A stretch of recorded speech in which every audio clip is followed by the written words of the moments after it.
I'll start right now. Avril Lavigne, the famous Canadian singer, once said, "Why should I care what others think of me? I am who I am." J.M. Barrie, the great Scottish novelist and playwright, creator of Peter Pan, said, "The moment you doubt whether you can fly, you cease forever to be able to do it." In other words, don't doubt yourself. But here's my personal favorite of what you should do when met with anxiety, doubt, or rejection. Confidence is like a brick wall. You need to build it, layer by layer, with all kinds of materials. People will try to tear your brick wall down every time you try to build it up. But day after day, the brick wall gets stronger until it couldn't be torn down anymore. That's when you made it. And who is it from? Me, an ordinary, slightly naive high school student. But don't get me wrong, I am definitely not here to teach you something that I haven't mastered myself. But I have a story. Everyone does. A story of drama, of tears, of fear, of success, of change, of growth. A story of constant efforts, of measurable success, of impact. Impact on others and impact on self. Each story is unique, is beautiful, is something worth taking notice of. So is mine. And that will be what I will be sharing with you all today. The story how I kept building my wall and how it relates to my lifelong passion of performing. Everyone has something they're passionate about, right? For some people, it's sports. For others, art. Maybe even math. But for me, it was always performing. From a very young age, I was, as you can see, an extrovert. I would be the loudest, most outspoken, most bossy person in my grade. I spent most of my time inside and outside of school performing. I played the piano, guitar, and even the trombone throughout my years of elementary and middle school. When you grow up in a place for a long time, you become more and more confident. Your wall almost always goes up. That's because you're around people you know or have known for a long time. And whenever you feel depressed or anxious or sad, you always have your friends for you. They encourage you, they compliment you, and trust me, words help. Because words are like the bricks to your wall. You always need a pile of bricks and able to start building a wall. But of course, you can't just build it with bricks. It would fall almost immediately. But those words, those bricks, could be the key to your confidence, to your enlightenment, something that may change your life forever. And that's how, for the first 10 years of my life, I built my own tiny, unfinished wall. Out of words as bricks and experience as cement.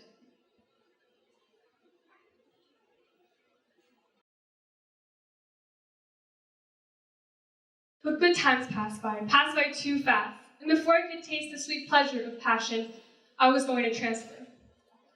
To a new school, to a new city in the south, where the weather was different, the food was different, the people were different. Where I grew up, I would look into the audience and I would see familiar faces, my friends that I grew up with, the people I spent my whole entire childhood around. But as I stepped into my new school, I see none. No familiar faces, no encouraging smiles, no hand-waving or cheering my name because nobody knew my name. It was a new show on a new stage. I was afraid people would look at me and think, who does she think she is, to be in front of so many people with so little talent? I was afraid that people didn't like me. I was afraid that I didn't belong. Bit by bit, I could feel my beautifully strong wall crumble and crash, collapsing to the ground. But being in a new place wasn't going to stop me from doing what I'm passionate about, what I liked, right? I was still going to perform, still going to be on stage in front of the audience. But it's difficult when your situation is difficult. And my first instinct was to follow a group. There's many pros to performing with a group of people. The most important one of them is that you're always there for each other, before, during, and after facing a big audience. Moreover, the encouragement often came from the group. In other words, the bricks often came from the group. By 8th grade, I started having more and more friends. People just like me. People who were willing to accept me as a new member of their big family. I started feeling less lonely, less afraid, more comfortable expressing myself and my emotions. Brick by brick, I began to rebuild my wall. Each supportive word, each hug, each compliment only meant more bricks, more cement for my wall. And as I gaze down at the audience, shaking from anxiety, I hear them screaming my name. Louder, louder, louder, and louder, until they drown out the whispers and comments, until my name is written across the sky. Along with time, I began to grow. From a shivering 7th grader to a sophomore who has the courage to do a speech like this in front of all you important people. I've walked so far as a performer, as a lover of the stage. And as my wall grew taller and taller, I stopped wondering if people liked me. I stopped caring if I was enough. I convinced myself that I was good enough for my partners, good enough for the audience, good enough for the stage. I rebuilt my confidence, brick by brick, stone by stone, as I dive fearlessly through what fate has presented me. But that's just my story, right? There are millions and billions of people on this planet who share similarly strong passion as me and has experienced things as or even more challenging than what I faced. But how does this lead to impact? Well, I never thought something I did for my own enjoyment could create impact.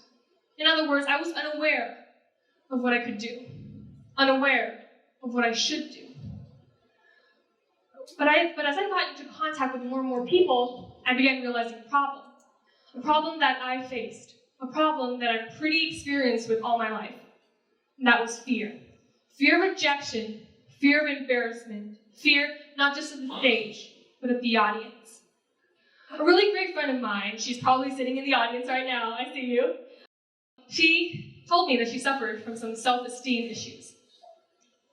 Just like me, she was a very big fan of singing, and later on was my partner in a duet performance. I noticed that she wasn't extremely confident about her own voice, and often felt insecure about singing in front of a lot of people. Well, there was only one thing I could do. She needed bricks, a lot of bricks. And so I helped her after school. I taught her a lot of skills that I learned in my own experience. I told her that I would always be there for her, and I've always had.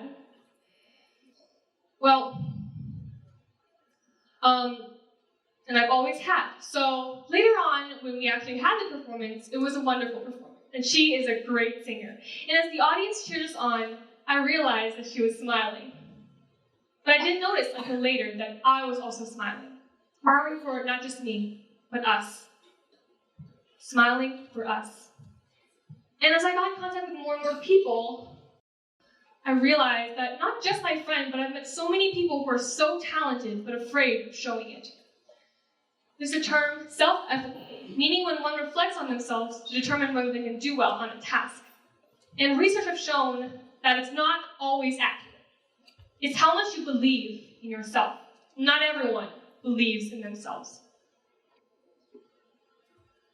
And as more and more people I got into contact with more and more people is when I realized that being or becoming a confident individual wasn't enough. In other words, one brick wall wasn't enough. One brick wall is not extremely meaningful yet, weak and abrupt, even as a decoration. But there is a way to make it beautiful, strong, and very meaningful. It's cool to build a wall, of course, but you know what's cooler? Building a castle. A castle out of walls, tens and thousands of walls, out of compliment, out of experience, out of support, out of cooperation. A castle of confidence, each wall belonging to each talented individual. And that's when everything becomes so meaningful. That's what I want to do. I want to build a castle. One single wall won't be able to hold against your enemy. Anxiety and denial always gets in there somewhere. But when you have a bunch of people around you to support you, to be there for you, you're unbeatable and unstoppable. I want to be the supporter. I want to be the person people can reach out for. I want to be the person that people can depend on. And I did it. At least, try my best to. During a drama performance, a 7th grader told me that I was a great actress, and I was a role model to her for a long time. And that touched me a lot, because that is when my success was measurable, that I have succeeded. I created my own club at the start of my sophomore year. My goal was to get more people to perform, or at least get a chance to, so you know whether you like it or not. And I also wanted them to be confident about their own talents and skills. As a leader of this club, I often still felt that I wasn't qualified enough. Maybe I wasn't talented enough, or I wasn't popular enough, or I wasn't a really good leader. But when I see them on stage with me, next to me, we're shining, we're showing off our talents and skills, is when I feel fulfilled, is when I feel confident. And I'm not saying I made a big impact, wow, I changed your lives forever. But not all meaningful impact could come as fancy or big. Meaningful impact could come as ripples, not waves. Confidence is like a brick wall. You need to build it layer by layer with all kinds of materials. People will try to tear your brick wall down every time you try to build it up. But day after day, the brick wall gets stronger until it couldn't be torn down anymore. That's when you made it. But everyone has a weak spot, right? So does your wall. And when walls come together and fill all the spots into a magnificent castle is when we are unbeatable, unstoppable. And the key of it all was confidence. The confidence in me, the confidence in you, the confidence in us. And each one of us could build castles. Thank you.